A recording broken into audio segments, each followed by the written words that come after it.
Donc nous allons clôturer cette série sur la mission. Et du coup, aujourd'hui, c'est l'Église et mission. Parce que c'est l'identité de l'Église. C'est pour ça que l'Église est mission. Et si on vous pose une question qui est simple mais difficile à répondre, ça serait laquelle ? Ça serait de « Qui es-tu » ?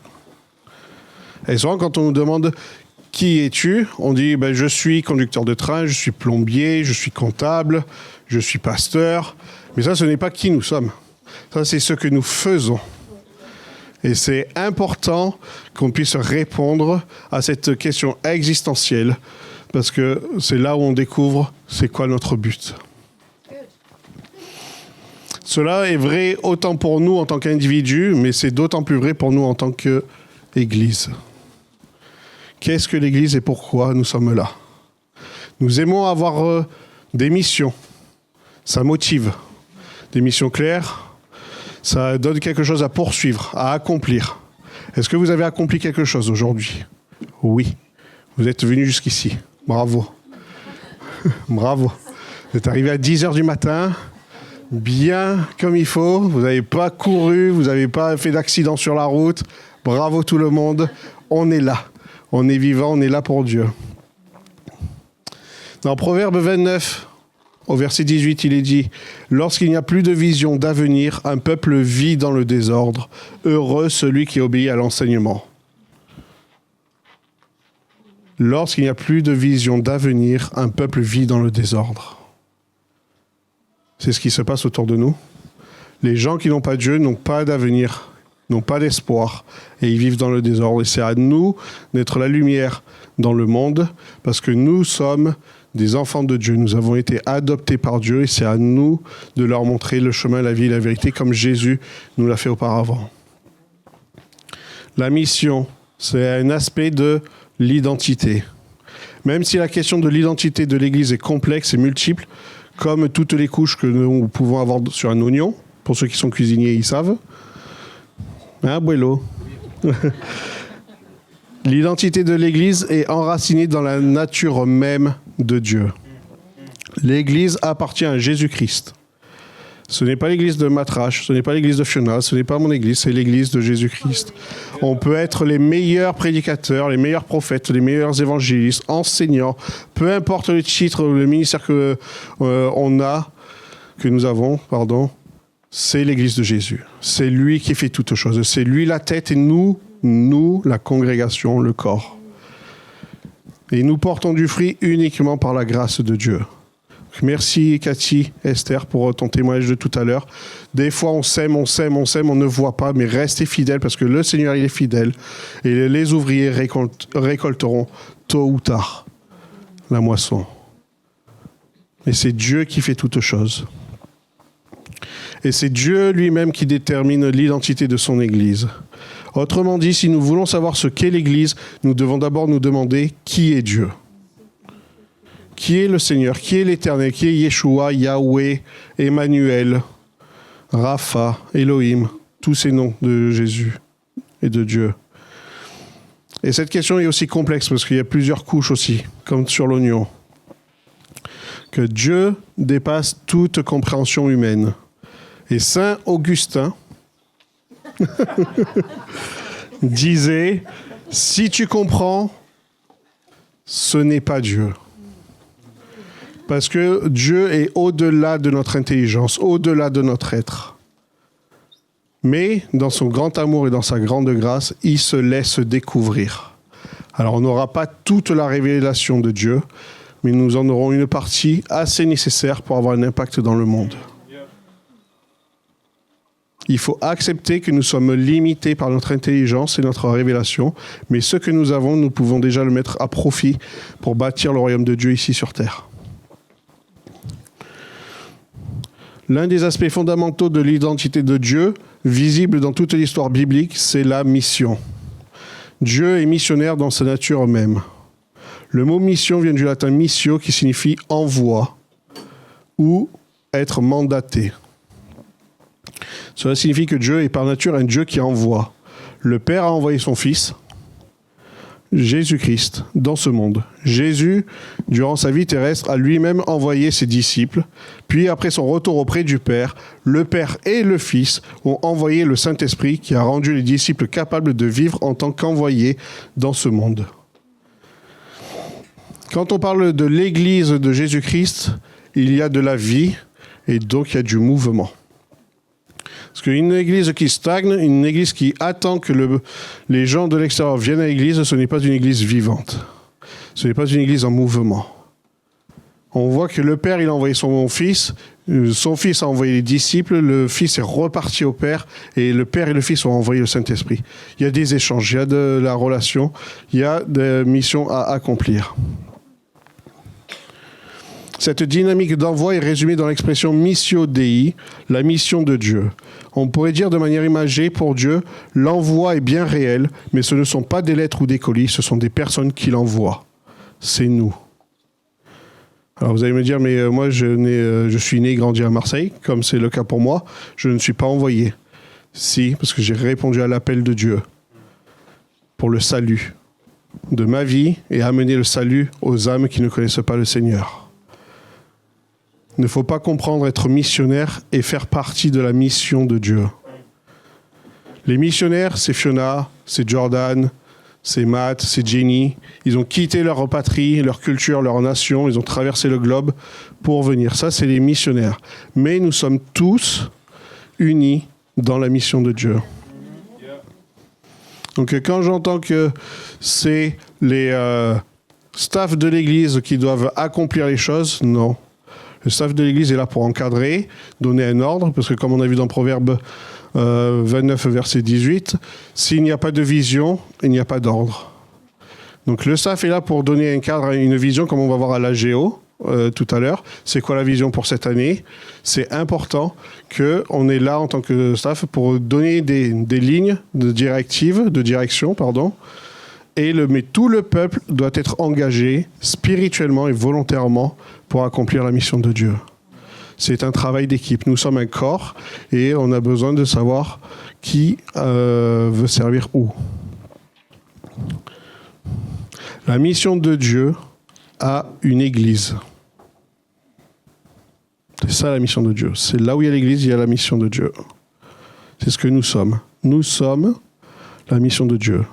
Est-ce que vous pouvez dire « Nous sommes la mission de Dieu » ? Nous sommes la mission de Dieu. Amen. L'Église est la manifestation visible du royaume de Dieu sur terre. C'est là où ces mandataires sont représentés. Est-ce que nous avons conscience de ça ? Nous avons été mandatés par Dieu pour proclamer la vérité, et c'est la manifestation de son royaume ici. On entend souvent dire l'Église a une mission, mais il serait plus juste de dire la mission de Dieu a une Église. Sans la mission de Dieu, il n'y aurait pas d'Église. L'Église existe à cause de la mission et non l'inverse. Roland Hardmeyer, alors je ne suis pas très bon dans la prononciation, est-ce que tu as la citation ? Je ne sais plus. Il dit « L'Église n'a pas seulement une mission, elle ne fait pas que soutenir la mission, l'Église est mission. » Donc je vais répéter.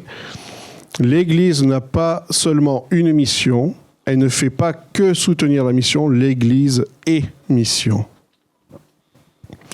Sa prédication, c'est ce que l'on peut entendre, sa communion, ce que l'on peut observer, et son action dans la société, que l'on peut voir et expérimenter, sont sa mission. Nous avons besoin de la communion fraternelle, nous avons besoin de la prédication et des actions dans la société. Dans l'Église, nous parlons beaucoup de mission. Les églises qui ont une mission claire pour atteindre les personnes en dehors de leur congrégation sont souvent considérées comme des églises missionnaires. Il fut un temps où les gens, quand ils s'installaient dans une nouvelle ville, la première chose qu'ils faisaient, c'était de chercher l'église à laquelle ils devaient appartenir. Et malheureusement, aujourd'hui, dans la culture du monde, ils cherchent plutôt le bar, le pub, le club de sport, pour suivre la communauté, pour trouver une communauté. Mais à l'époque, quand il y avait des voyageurs, des vagabonds, ils cherchaient d'abord où est le peuple de Dieu, où est la lumière dans les ténèbres. Quand Jenny et moi nous partons en vacances, chose qui nous arrive pas souvent, mais ça nous arrive quand même, donc merci Seigneur, nous cherchons une église locale. Peu importe la dénomination, peu importe, que catholique, orthodoxe, protestant, baptiste, toute la liste que vous pouvez sortir, on s'en fiche. On veut être là où la parole de Dieu est déversée, est prêchée. Et on veut être là où il y a la communion fraternelle. Alors ça peut être que pour un temps éphémère, mais on est là, partout où on va, on essaye de retrouver le peuple de Dieu. Parce qu'on sait qu'on a besoin de Dieu, partout où nous allons, chaque jour de nos vies.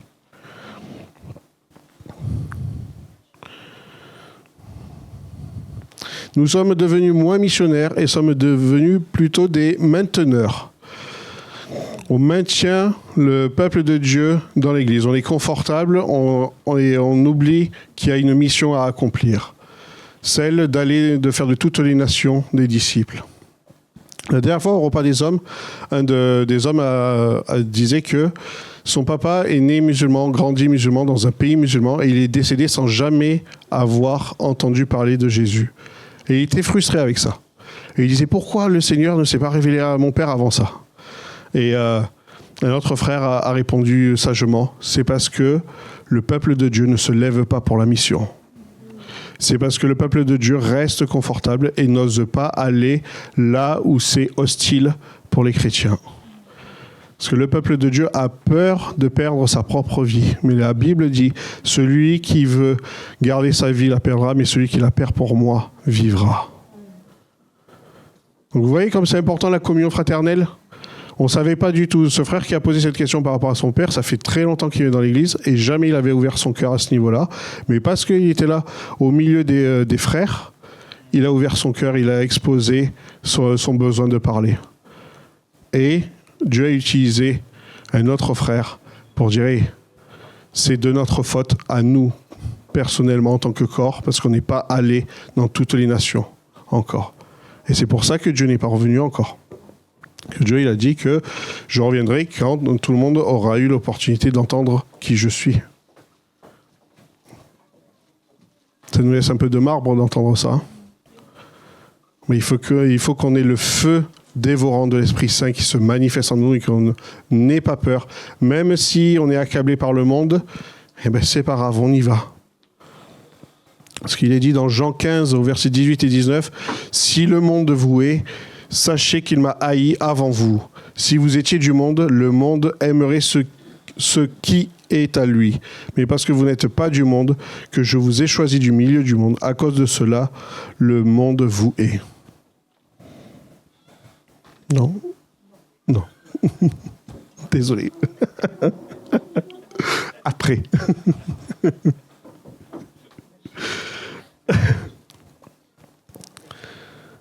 C'est évident lorsque nous devons nous appeler une église missionnaire, alors que idéalement, église devrait impliquer que nous sommes missionnaires.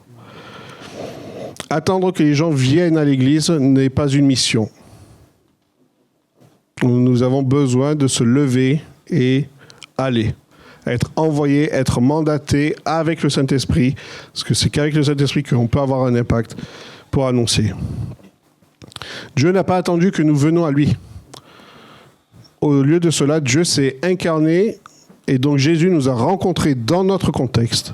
Jésus nous a rencontrés là où l'humanité était, marchant parmi nous. Il a franchi les frontières sociales, fraternisant avec le moindre d'entre eux, à tel point qu'il était même accusé d'être un glouton et un ivrogne. En Matthieu 11, 18-19. Il traversait les frontières religieuses en étant avec et en touchant les rejetés. Jésus allait constamment vers le peuple, constamment en mouvement. Il se recueillait auprès du Père, priait, cherchait la volonté du Père et boum, j'y vais. C'est ça que nous devons faire, jeûner, prier et aller. Être missionnaire ou faire partie de la mission signifie rejoindre les gens là où ils sont, avoir les discussions qu'ils ont, rejoindre les choses qu'ils font, tout en portant la lumière de Jésus-Christ. C'est pas simplement d'être là physiquement et avoir la bouche cousue, mais c'est partager les moments qu'ils ont, les conversations qu'ils ont et annoncer qui est Jésus. Il n'y a pas de honte à être au milieu des pécheurs. Pas de honte à être au milieu de personnes qui idolâtrent d'autres dieux. C'est l'appel de la mission. C'est ce pourquoi l'Église a été bâtie sur cette terre, pour la mission. Et c'est avec nos paroles et nos actions que nous pouvons bâtir des relations et de ce fait bâtir le royaume de Dieu. Je suis en mission lorsque je suis aimable. C'est ainsi que je démontre l'amour de Dieu. Je suis en mission lorsque je suis un véritable ami pour mon prochain. C'est ainsi que je démontre l'amour de Dieu et que Dieu est digne de confiance. Je suis en mission lorsque je partage ma collation avec celui qui n'en a pas. C'est ainsi que je démontre l'amour du prochain, comme Jésus l'a fait en mission. Je suis en mission lorsque je lutte contre les péchés et tentations dans ma vie pour mon processus de sanctification.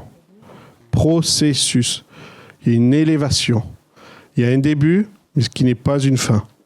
C'est un commencement. La sanctification, c'est comme un marathon. On commence et la ligne d'arrivée, elle est loin, mais il faut garder les yeux sur l'arrivée. Il ne faut pas être découragé. Il faut être dans la communion, dans la prière, et on continue d'aller vers la sanctification. Je suis en mission lorsque je parle de Jésus à quelqu'un. C'est comme ça que je fais connaître Jésus. Ça, c'est toutes sortes de missions que nous pouvons avoir. Notre identité fondamentale en tant qu'Église ou Ecclésia n'est pas d'être de ceux envoyés dans le monde avec une mission, mais d'être ceux appelés des ténèbres vers la merveilleuse lumière. Et en 1 Pierre 2, versets 9 à 18, yes. Mais vous êtes la lignée choisie. Vous êtes la lignée choisie, vous tous. Il n'y a pas un rescapé. On ne peut pas s'échapper, nous sommes choisis. La communauté royale de prêtres, la nation qui appartient à Dieu, le peuple qu'il a fait sien. Il vous a appelé à passer de l'obscurité à son admirable lumière, afin que vous alliez annoncer ses œuvres magnifiques. Autrefois, vous n'étiez pas un peuple, maintenant vous êtes peuple de Dieu. Autrefois, vous étiez privé de bonté, mais maintenant la bonté de Dieu vous a été accordée. Je vous y encourage, très chers amis, vous qui êtes des immigrés, des gens de passage sur cette terre, tenez-vous à l'écart des penchants mauvais qui font la guerre à votre être. Ayez une bonne conduite parmi les païens. Ainsi, même s'ils vous calomnient en vous traitant de malfaiteurs, ils seront obligés de reconnaître le bien que vous faites et de remercier Dieu le jour où il viendra. Soyez soumis à cause du Seigneur à toute autorité humaine, à l'empereur qui a le pouvoir suprême et au gouverneur envoyé par lui pour punir les malfaiteurs et pour louer ceux qui font le bien. En effet, ce que Dieu veut, c'est qu'en pratiquant le bien, vous réduisez au silence les gens ignorants et stupides. Je vais répéter ça. Bon. En effet, ce que Dieu veut, c'est qu'en pratiquant le bien, vous réduisez au silence les gens ignorants et stupides. On voit l'impact des actions à une grande influence. Il n'a pas dit « dites » et enseignez les stupides et les ignorants. Il a dit « faites » l'inverse d'eux. Conduisez-vous comme des personnes libres. Cependant, n'utilisez pas votre liberté comme un voile pour couvrir la malveillance. Agissez plutôt comme des personnes qui sont au service de Dieu. Respectez tous les êtres humains. Donc même les empereurs et les gouverneurs comme on a vu au départ. Aimez vos frères et vos sœurs en la foi. Reconnaissez l'autorité de Dieu. Respectez donc aussi l'empereur. Serviteurs, soyez soumis à vos maîtres avec un respect entier, non seulement à ceux qui sont bons et bienveillants, mais aussi à ceux qui sont malfaisants. C'est dur de porter sa croix. On a besoin de Dieu. Dernièrement, dans le petit groupe, on a commencé les leçons de leadership 215, c'est les leçons de leadership de Every Nation. Et on parlait qu'il y a une équipe qui peut être dans une entreprise et de l'extérieur de l'entreprise, il peut y avoir un manager ou un directeur adjoint ou même un directeur qui peut être parachuté dans l'entreprise. Et souvent, on va dire les ouvriers et le reste des personnes qui étaient là depuis plus longtemps que cette personne qui vient d'être parachutée commencent à être un peu médisants, à se moquer, à dire des choses, à critiquer un peu parce que la personne elle vient d'arriver, du coup elle fait des bêtises. Mais là, quand on voit 1 Pierre 2, il dit de honorer et de servir le maître tout entier. Donc à nous en tant que chrétiens de changer la donne, et quand on entend des médisances, de dire non, amener la coalition et amener l'amour de Dieu et le respect et l'honneur.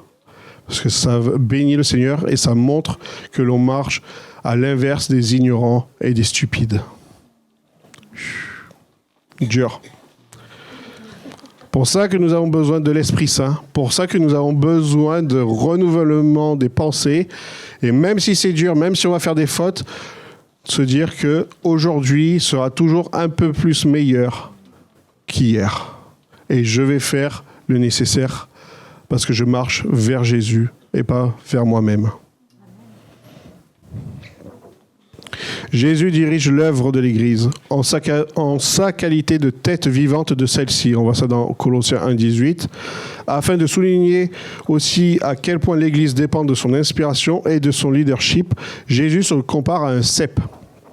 Ça, c'est dans Jean 15,5. « Je suis le cep, vous êtes les sarments, celui qui demeure en moi et en qui je demeure porte beaucoup de fruits. Car sans moi, vous ne pouvez rien faire. » Ça, c'est clair et net. Là, il n'y a pas de doute, j'ai des problèmes d'interprétation, le Saint-Esprit aide-moi. Là, c'est noir sur blanc, c'est gravé dans la roche. Okay. Sans moi, vous ne pouvez rien faire. Okay. Est-ce qu'on dépend de Jésus ? Il le faut. Est-ce qu'il y a besoin de sanctifier nos vies pour être fondés encore plus sur Jésus ? Oui. Mais tenez bon, enracinez-vous en Jésus et le Seigneur va faire son œuvre. Le Seigneur, il a toujours la solution, même si ce n'est pas ce que nous imaginons, c'est toujours la meilleure des solutions pour nous. Ok ? On peut avoir nos plans, on peut être le meilleur des stratagèmes, mais Jésus, il est au-delà de nos contextes et il voit l'image en haut et il voit tout ce qui se passe autour et il sait exactement là où il faut avoir un impact. Donc le succès de l'Église dépend de la puissance et de l'inspiration qu'elle reçoit de Jésus-Christ. C'est lui qui établit les fonctions au sein de son Église et de son corps pour le perfectionnement des saints en vue de l'œuvre du ministère de l'édification du corps de Christ. On voit ça dans 1 Corinthiens 12, versets 4 à 6. Il y a diversité de dons, mais le même esprit. Diversité de ministères, mais le même Seigneur. Diversité d'opérations, mais le même Dieu, qui opère tout en tous. Il opère tout en tous. Notre rôle en tant que corps du Christ est de faire des disciples en étant les témoins de Jésus-Christ par la force de son Saint-Esprit afin de glorifier Dieu le Père. C'est pas pour se glorifier soi-même, comme quoi tu as la révélation, comme quoi tu as le plus d'influence, c'est pour glorifier le Père. Nous sommes que des outils dans les mains de Dieu. Et quand on utilise un marteau pour clouer, est-ce que le marteau, il a « Oh, j'ai fait un bon travail !» Non. Non. C'est le Seigneur qui pose sa main et qui guide. En parlant de la mission de l'Église, nous n'essayons pas d'énumérer toutes les belles choses que les chrétiens peuvent ou devraient faire pour aimer leur prochain et être le sel et la lumière du monde. Il s'agit plutôt de l'Église en tant qu'Église. L'Église est mission. Que devrions-nous faire collectivement en tant qu'institution organisée et peuple de Dieu si nous voulons accomplir fidèlement son dessein pour nous dans le monde ?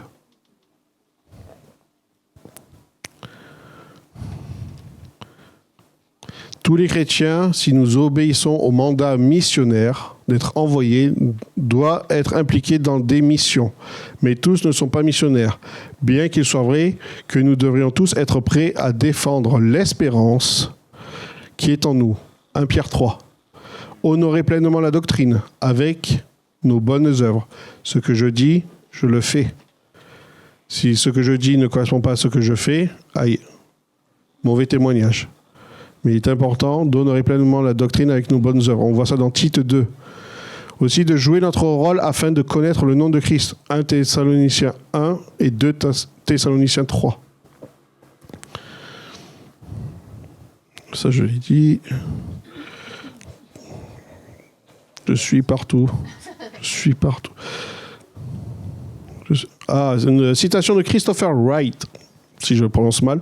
Fondamentalement parlant, notre mission signifie que nous sommes déterminés à participer en tant que peuple de Dieu à sa propre mission, la propre mission de Dieu, au sein même de son histoire, c'est l'histoire de Dieu dans laquelle nous faisons partie, afin de sauver sa création en accord avec son invitation et son commandement. On fait partie de sa création, on fait partie de sa mission, et il faut qu'on soit en accord avec l'invitation que Dieu nous fait et les commandements aussi qu'il nous fait. Donc quand on essaie de pousser quelqu'un à donner sa vie à Jésus, est-ce qu'on l'invite ? Non. Jésus, il invite, il propose. Il dit, je annonce, propose, et si oui, tu pêches, et sinon, va voir ailleurs. N'oublions pas que c'est une invitation, Jésus. Ça ne sert à rien de mettre des personnes dans des boîtes ou sous des dogmes, sous de l'oppression. Ça, c'est la dictature et ce n'est pas bon. C'est Dieu qui est au contrôle. Ce n'est pas à nous à mettre le poids, un fardeau supplémentaire sur les épaules ou dans l'esprit des gens.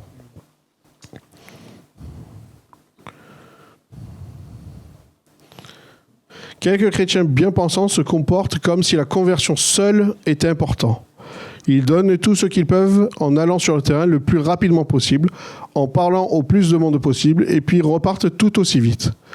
La mission devient alors synonyme de proclamation primaire de l'Évangile. Clairement, Paul n'a pas pratiqué cet évangélisme éclair, de même qu'il ne s'encombrait pas de cette folie des chiffres dans ses rapports en revenant auprès des églises. Ça fait 8 ans que je fais de l'évangélisation dans les rues, sur les campus à Marseille. Et j'ai vu tellement de mouvements chrétiens distribuer seulement des Bibles ou des flyers, des évangiles ou une invitation à une étude biblique sans chercher à savoir qui sont les personnes en face d'eux.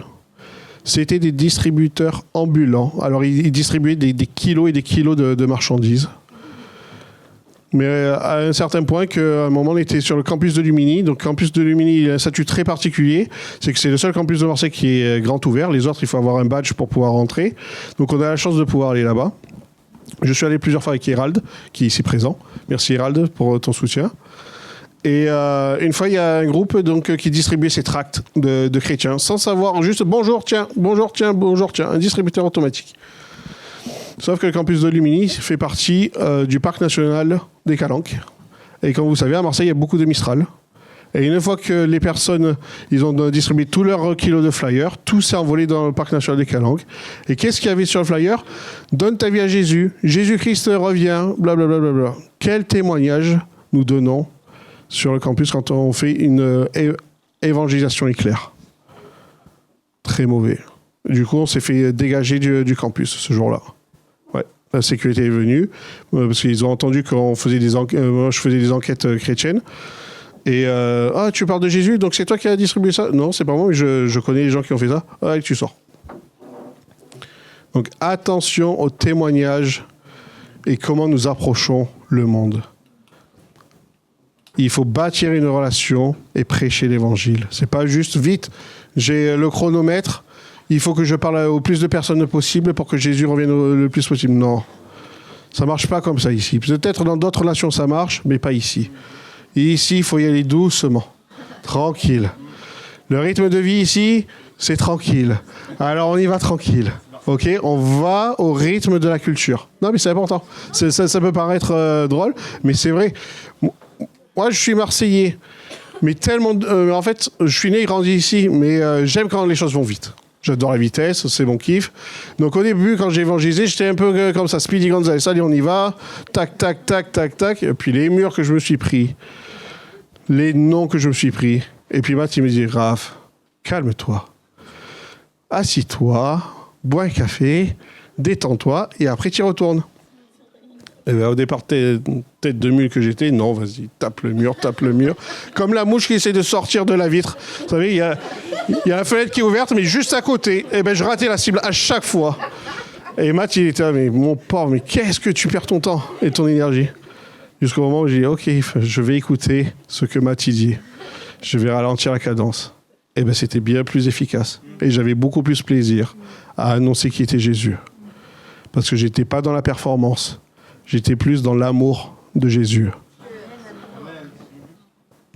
Alors faites pas comme moi, tapez pas la vitre. Tapez pas la vitre. Même si elle est propre et transparente, ne la tapez pas, s'il vous plaît. Non, mais on a souvent ce problème-là en tant que chrétien. On se dit, allez, on y va, le Seigneur m'a appelé, bam! Non, les rétroviseurs, envoyer les faisceaux de lumière. Est-ce que c'est vraiment là ou pas? Demandez le discernement au Saint-Esprit. Saint-Esprit, es-tu là? Saint-Esprit, es-tu là? Est-ce que tu fais un chemin ou est-ce que c'est moi qui fais un chemin par ma propre volonté? Attention. Oui. D'un autre côté, nous voulons éviter de compromettre notre mission en l'élargissant de trop. D'autres chrétiens bien pensants agissent comme si tout faisait partie de la mission. Ils passent beaucoup de temps à améliorer leurs compétences, à creuser des puits, à bâtir des écoles, des pôles médicaux, à augmenter les récoltes dans les champs. Toutes ces actions incroyables sont des expressions de l'amour de Dieu, mais cela ne ressemble pas vraiment à ce que Paul et Barnabas ont fait à partir de l'église d'Antioche. On voit ça dans Actes 13 et 14. Donc ils ont jeûné et prié, et le groupe a envoyé Paul et Barnabas en mission à Chypre. Là-bas, ils ont annoncé la bonne nouvelle dans la synagogue et confrontèrent le magicien qui voulait détourner le gouverneur. Et le magicien est devenu aveugle pendant un certain temps. Et quand le gouverneur a vu ce miracle, ils ont dit « Vous avez la vérité, je vais suivre ce que vous dites. » En proclamant la vérité, ça bouge les forteresses de pensée de ce monde et les fausses idoles de ce monde, et on a un impact. Et de ce fait, ils ont été écoutés par le gouverneur. Paul et Barnabas vont ensuite à Antioche de Pisidie, je ne sais plus, prêchent l'histoire du peuple de Dieu aux Juifs dans les synagogues. Psidi. Ok, merci. Donc, ils prêchent, Paul et Barnabas, l'histoire du peuple de Dieu, et les Juifs voulaient qu'ils reviennent même le sabbat suivant.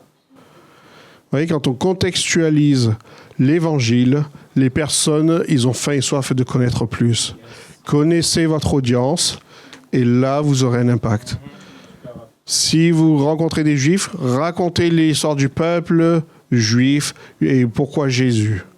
Et là, vous avez un impact. Mais si vous proclamez directement Jésus, direct, ils mettent des barrières, des rideaux. Je t'écoute à moitié par politesse, mais vous ne rentrerez pas dans mon cœur. Donc la foule a accepté Jésus, mais pas les autorités. Paul et Barnabas se secouèrent alors leurs pieds pour secouer la poussière qui était sur eux, de cette ville. Quand il y a hostilité, hop, comme les chevaux, tac, on secoue la poussière des pieds et on se casse. Il y a tellement d'autres nations qui ont besoin d'entendre Jésus. Si c'est hostile, peu importe le quartier, le voisin même, si votre voisine ou votre voisin est hostile ou votre patron ou peu importe autour de vous, secouez les pieds. C'est pas grave, prenez pas offense. C'est pas le moment pour lui ou elle. C'est pas le moment pour cette autorité. Continuez à prier pour ces personnes, mais allez, on secoue les pieds. Tapez du pied, montrez que vous n'êtes pas d'accord avec ce qu'ils font, mais restez dans l'amour et allez, à bientôt. C'est pas grave, ton temps viendra. Et un beau sourire.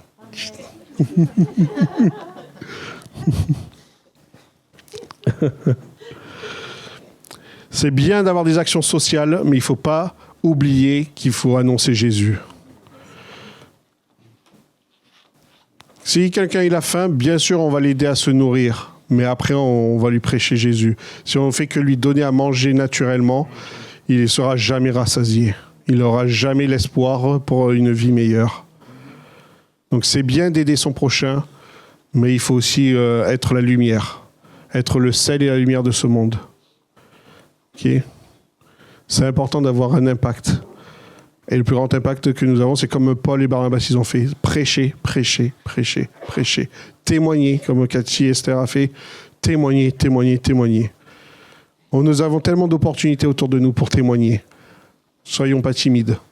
Ayez le feu de l'esprit et l'audace pour guider vos paroles. Ça va. Une autre citation de Émile Brunner. L'Église vit de mission comme le feu vit en brûlant. Comme Comme Amber a dit tout à l'heure, on a besoin d'oxygène pour le feu. On a besoin de combustible et d'oxygène. Et c'est à nous de garder le feu alimenté par la grâce de Dieu. Un feu qui s'éteint est un feu qui ne... Il n'y a plus. C'est éteint, c'est fini. Une église qui n'est pas en mission, qui n'est pas en mouvement, c'est une église qui se meurt. Chaque membre de l'église doit être en feu. Et pour cela, nous avons chacun besoin de souffler le souffle de l'esprit sur chacun de nous pour rester un brasier brûlant. La mission est la raison d'être de l'Église. Elle découle par nécessité de sa nature même. C'est nous qui avons... on nous a confié, Dieu nous a confié le message de la rédemption de l'humanité. Oh. Lors du dernier repas de... Non, pardon, ça j'ai fait. Il y a 3 dimensions. La dimension verticale, qui est l'adoration. Il vient à signifier se prosterner respectueusement. La vie tout entière du disciple devrait être un culte. L'amour pour Dieu engendre l'amour pour les frères. L'adoration est une question de relation entre celui qui adore et celui qui est adoré. Attention, l'adorateur est plus important que l'adoration. Nous sommes plus importants que le fait d'adorer. Ce n'est pas les œuvres qui sont importantes, c'est la personne même. Nous sommes les adorateurs et Dieu est adoré.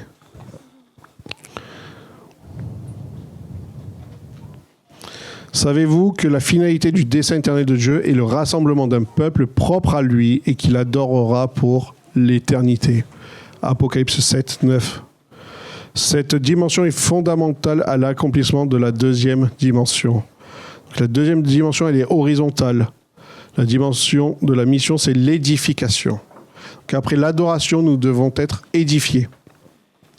L'appartenance à Dieu qui nous a sauvés fait de nous les membres d'une communauté de vie et d'intérêt.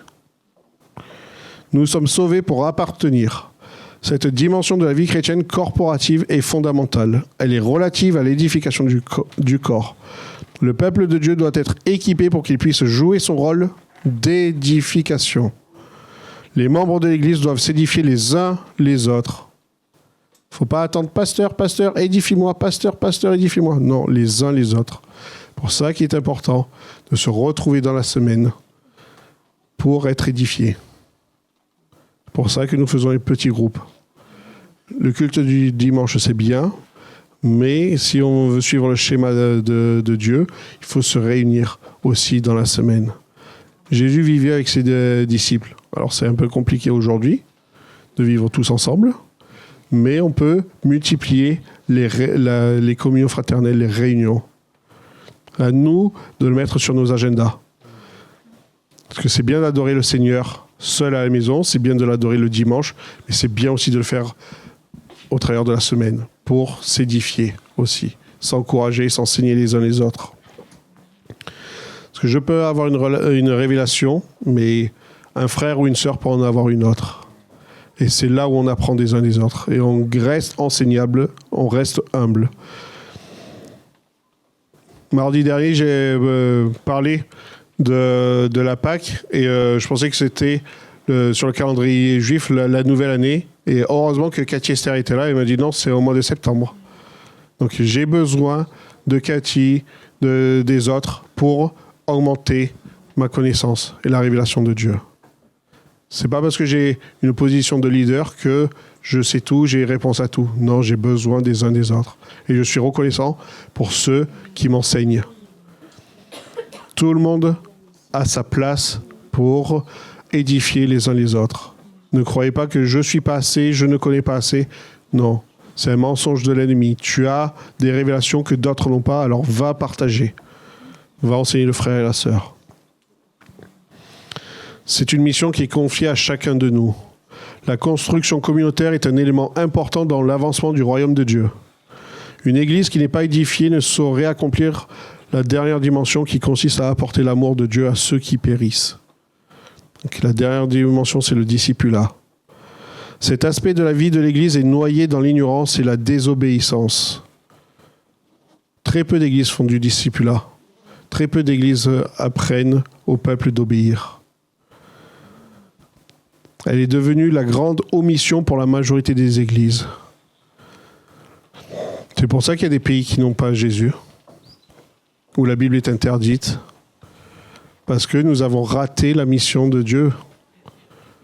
Nous avons besoin de prier plus pour le monde, pour les nations. Nous avons besoin d'intercéder pour tous ces peuples qui ne connaissent pas Jésus. Christ a confié à l'Église de tous les temps et à l'Église d'aujourd'hui une vision claire, une stratégie, une passion clairement enseignée par sa vie et celle de ses apôtres. C'est-à-dire celui de faire des disciples parmi toutes les nations. Il y a un processus décomposé en 3 étapes. En allant prêcher l'Évangile, c'est-à-dire le message relatif à la personne et à l'œuvre de Jésus, en 1 Corinthiens 15, c'est l'Évangile du royaume en Matthieu 24. On peut dire pendant que vous allez prêcher... donc prêcher l'Évangile. Deuxièmement, en les baptisant au nom du Père, du Fils et du Saint-Esprit. Et troisièmement, en leur enseignant tout ce que Jésus a prescrit. Tout cela avec une promesse.